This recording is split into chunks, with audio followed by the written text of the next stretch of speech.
Hey everybody, TruthSurge here once again.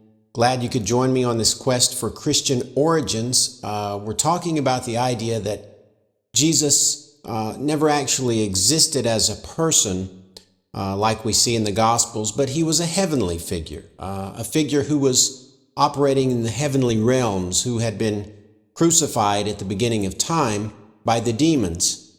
If you haven't watched the previous videos, you might want to check those out. And in this video, we're going to see some corroboration for what we saw in the last video, but also we're going to see some new evidence, a new piece of evidence that's going to argue for the idea that Jesus was never actually a human being. And we're going to see a couple of pieces of evidence that fit in with that. I told you we'd look at a document showing an Orthodox Jesus and a mythical Jesus sort of blended into the same document. And that document is called the Ascension of Isaiah.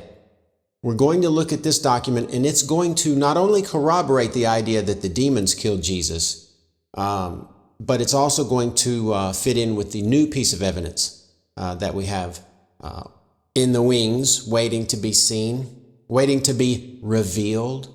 Anyway, before we get to the actual evidence, I wanted to touch on two things. One, why in the world am I spending so much time doing these videos?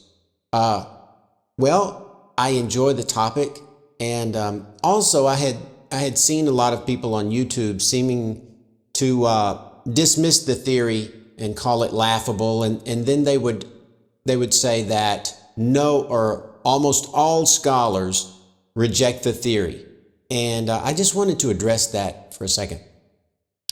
Although it is true that almost every biblical scholar rejects this theory, it is also true that almost every biblical scholar is a Christian. And when you profess to worship the protagonist of the story, the main character, how on earth can you be unbiased in your examination of the story? So, a Christian can't accept the final conclusion of the Jesus myth theory, and therefore they don't investigate it at all. So it's really sort of a misnomer to say that almost all biblical scholars reject the theory. Basically, what you're doing is a double fallacy. Not only are you making an appeal to an authority, but you're making an appeal to an authoritative majority. Anyway, so I wanted to do these videos just to basically put the evidence on the table and sort of silence these people who are poo-pooing the idea prematurely without even reading anything about it. And so I wanted to lay it all out in a clear fashion, as clear as I could, so that way we could look at the issues, and actually see how strong or how weak the thing is. And so that was sort of my motivation in part for doing these. But like I said, I just enjoy the topic. So anyway, that's that. Now, the second thing I wanted to talk about before we actually get into the video is the definition of a certain word. And the word of the day is likeness. And I just want to touch on it because I'll talk about it again in the video, but likeness simply means a comparison between two things that are not exact, but they are similar in one or more respects. Usually the word meant a likeness of shape, physical appearance, but not always. In some instances, the word likeness was used to compare other characteristics.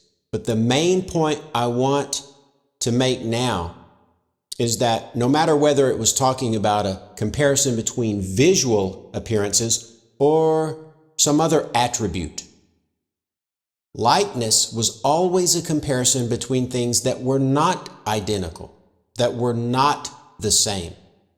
Okay? A sculpture of an apple may have the likeness of an apple. In fact, they may look exactly the same. But a sculpture of an apple is not an apple. So we can compare them using the word like. It's a comparison word. This sculpture has an amazing likeness to an apple. This word and all the relating words like image, appearance, shape, form, these are going to come into play in this video. So anyway, I just want you to keep that in mind.